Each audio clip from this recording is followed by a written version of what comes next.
నమస్తే, welcome to college TV. రాష్ట్ర ప్రభుత్వ ఉద్యోగాల ప్రయోజనాలు అలాగే రిటైర్మెంట్ యొక్క రావాల్సిన ప్రయోజనాలన్నీ కూడా ఇంతవరకు ప్రభుత్వం చెల్లించకపోవడంతో బీజేపీ వాళ్ళు కూడా ఇక్కడ ధర్నా అయితే చేస్తున్నారు అన్నమాట. ఈ ధర్నాకి ఎక్కడెక్కడి నుంచో కూడా రిటైర్మెంట్ లో అంటే ప్రభుత్వ ఉద్యోగాలు ఉన్న ప్రతి ఒక్కరు కూడా ఇక్కడికి రావడం జరిగింది. వాళ్ళ మాటలోనే విందాం. నమస్తే. నమస్తే సార్. అసలు ఏం జరిగింది? ఇంకా పెన్షన్ పైసలు కావచ్చు, రిటైర్మెంట్ అయిపోయినాక ఆ పైసలు కూడా ఇంతవరకు ఇవ్వకపోవడంపై మీరు ఏం చెప్తారు? రిటైర్మెంట్ ఎంప్లాయీస్ కు దిగిపోయేట నాటికి 30% శాలరీ వస్తుందండి. ఇవి ₹1,00,000 ఎత్తుకుంటాడు, 30,000 ఎత్తుకుంటాడు. ఈఎంఐలు ఉంటాయి. చాలా మంది బిడ్డలు పెళ్లిళ్ళు చేయాలనుకుంటారు. ఇండ్లు కట్టుకుంటే ఇంటి బాకీ తీసుకోవాలంటారు. భూములు కొనుక్కుంటూ భూములే తీసుకోవాలంటారు. ఎందుకంటే లంసగా 40 లక్షలు వస్తాయి, ఏదో ఒకటి చేసుకుందాం అని అంటారు. రిటైర్మెంట్ అయిన తర్వాత ఈయన పైసలు ఇవ్వడం లేదు. ఇప్పుడు అప్పులలో వచ్చి ఇంటి మీద కూర్చుంటున్నారు. రిటైర్డ్ అయిన వాళ్ళు ముఖం తప్పించుకోవడము, లేకపోతే రైలు పట్టాల మీద వండుకొని ప్రాణాలు తీసుకోవడము, లేకపోతే సూసైడ్ చేసుకోవడం జరుగుతుంది. ఇటువంటి పరిస్థితి కారణం ఏంటి అని అడిగితే డబ్బులు లేవంటాడు. మరి డబ్బులు లేవని నీకు తెలుసు, నువ్వు హామీలు ఇవ్వడమన్నాడు. నీకు హామీలు ఇవ్వడం నీ వంతే, డబ్బులు లేవనడం నీ వంతే. ఏమనంటే నేను బిచ్చగానిలాగా చూస్తున్నాను, నన్ను దొంగను చూస్తున్నారు అని మాట్లాడుతున్నాను. ఎవరు చూస్తలేరు దొంగ. అసలు నీవే దొంగవై మా ఉద్యోగస్తులకు ఇవ్వకుండా ముఖం తప్పించుకొని తిరుగుతున్నావు.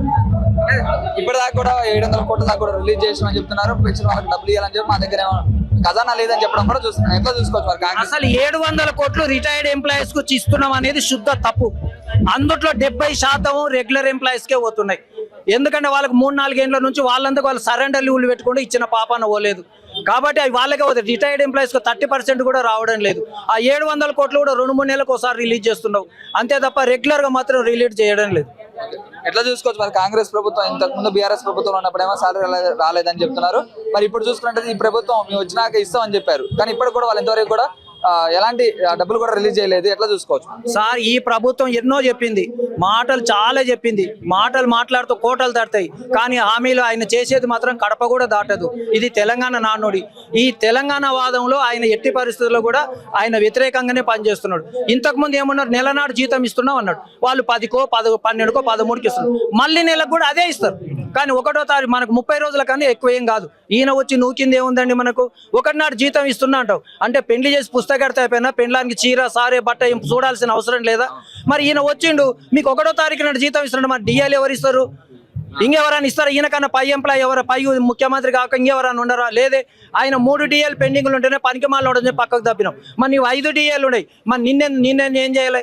మరి ఆయన పనికి మాలోడా, నీవు పనికి మాలోడవా? ఆయన ఉన్నప్పుడు 80, ఒకసారి 43, ఒకసారి 39, దగ్గర 82% మాకు ఫిట్మెంట్ ఇచ్చిండు. కానీ నీవు ఇంతవరకు ఇచ్చిందే ఉంది. 31 నెలలు అవుతుంది. పిఆర్సీ రిపోర్ట్ వచ్చింది, అన్ని వచ్చింది. నీ ముట్టు కింద పెట్టుకుని హాయిగా ఉండవు. దాని గురించి పట్టించుకున్న పాపానో లేదు పిఆర్సీ. మరి ఏం చేయమంటున్నావు? టీఆర్ఎస్ గవర్నమెంట్ నిజంగా చెప్పాలంటే ఈయన కన్నా టీఆర్ఎస్ గవర్నమెంటే మేలు. ఎందుకు చెప్తున్నా అంత? వాళ్ళు ఉన్నప్పుడు కూడా ఇలాంటి మీకు రిటైర్మెంట్ పైసలు కూడా రాలేదు, శాలరీ కూడా టయానికి ఇవ్వలేదని చెప్పారు కదా. ఆయన ఉన్నప్పుడు రిటైర్డ్ అయిన నేను జూన్ 30 రిటైర్డ్ అయితే జూలై 7వ తారీఖు నాడు పెన్షన్ బెనిఫిట్స్ తీసుకున్నా. నేను ఇప్పుడు 2 సంవత్సరాలు దాటినా కూడా రావడం లేదు. మరి దీన్ని బట్టి బేరీ చేసుకోవచ్చు ఎవరు మేలు కాదు అని చెప్పి అట్లా. కాబట్టి ఈ ప్రభుత్వం అంతా చాలా దుబారా ఖర్చులు చేస్తుంది. అసలు మంచి పనులు చేయడం లేదు. దుబారా. ఫుట్బాల్ ఆడడానికి 5 కోట్లు అవసరం అండి. ఎవరు చెప్పిండు ఫుట్బాల్ ఆడి? ఎవరికి నేర్పిస్తున్నావు నీవు? తర్వాత గ్లోబల్ సమ్మిట్ అని 500 కోట్లు పెట్టినావు. అన్ని భూలోక స్వర్గంలాగా చూపించాను. ఇప్పుడు మొత్తం తీసేసారు కదా, ఏం లేదు. అవి వేస్టే కదా. ఒక్కొక్క అందమైన ఆమెను పిలుచుకొని వచ్చి హోటల్లో 1,00,000, 1,000, 116 రూపాయలు భోజనం పెట్టించినవే ఎవడన్నా తింటాడా? 100 రూపాయల భోజనం చేయలేము, ₹1,00,000 భోజనం ఎవరు చేస్తారండి? 30 తులాల బంగారు ఒకరొకరికి ఇచ్చి పంపించినావు. ఎవరు? మన ఏమన్నా తెలంగాణ పుట్టిన వాళ్ళ, తెలంగాణ కీర్తి ప్రశ్నలు తెచ్చిన వాళ్ళ? ఏం లాభం వాళ్ళకు? ఎవరికి ఉపయోగపడుతుంది? ఇట్లా ఎన్ని 100 కోట్లు నీవు నాశనం చేస్తున్నావు. మంత్రులందరూ హెలికాప్టర్లో తిరుగుతున్నారని ఏ ప్రభుత్వంలో ఉండేనా?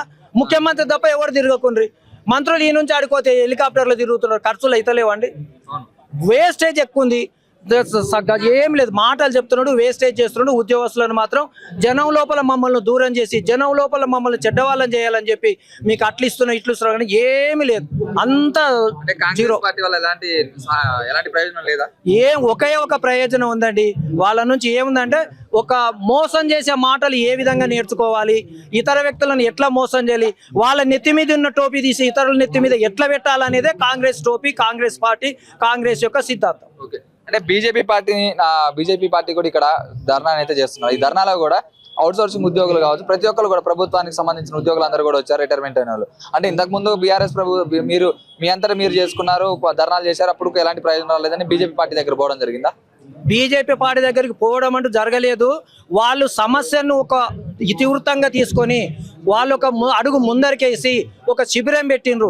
వాళ్ళకు నైతిక మద్దతు మేము ఇవ్వాలన్న ఉద్దేశంతో ఇక్కడ వచ్చినాం. మొన్న బీజేపీ ఎమ్మెల్యే ఒక అసెంబ్లీలో మాట్లాడిండు, బయటకు వచ్చినాక మాట్లాడిండు, ఫిబ్రవరి లాస్ట్ వరకు కూడా మీరు ఇవన్నీ ఏవి రిలీజ్ చేయకపోతే మార్చి 1వ తారీఖు నుంచి నేను ఆమరణ నిరాహార దీక్ష చేస్తాను. ఏ ఒక్క పార్టీ వాడు కూడా చేయలేదు. మా సమస్యల గురించి మాట్లాడింది వాళ్ళు. కాబట్టి రేపన్నాడు ఆయన నిరాహార దీక్ష చేస్తే కూడా మేము మద్దతు ఇస్తాం. కాంగ్రెస్ పార్టీ వచ్చే ఎన్నికల్లో కూడా పట్టం కట్టే అవకాశం ఉందనుకోవచ్చు. అంటే ఇలాంటివన్నీ చూసుకున్నట్లయితే వాళ్ళందరూ కూడా ఎదురు దెబ్బ అనేది కూడా చాలా వరకు కూడా తగులుతుందని చూసుకోవచ్చు. మరి ఎట్లా చూసుకోవచ్చు? మరి కంపల్సరీ ఎదురు దెబ్బ అనేది ఖచ్చితంగా ఒకటి గుర్తింపండి. 3 డిఏలు ఉన్నాయి, నీ నుంచి మాకు 30 పక్కకు తప్పించినాం. 5 డిఏలు ఉన్నాయి, మన 3 డిఏలు ఉన్నాయి పక్కకు తప్పిస్తే 5 డిఏలు ఉన్న నెత్తినెక్కించుకుంటామా, కాలకాడ పెట్టుకుంటాం కదా, అంతే. ఎట్టి పరిస్థితుల్లో ఆయనకు మాత్రం ఏం లేదు. ఈసారి మున్సిపల్ ఎన్నికల మాత్రం కొంచెం సంఖ్య ఎంప్లాయీస్ది రిటైర్డ్ ఎంప్లాయీస్ది ఉంటుంది కాబట్టి కర్రు కాల్చి వాత పెడతారు, అది మాత్రం ఖాయం.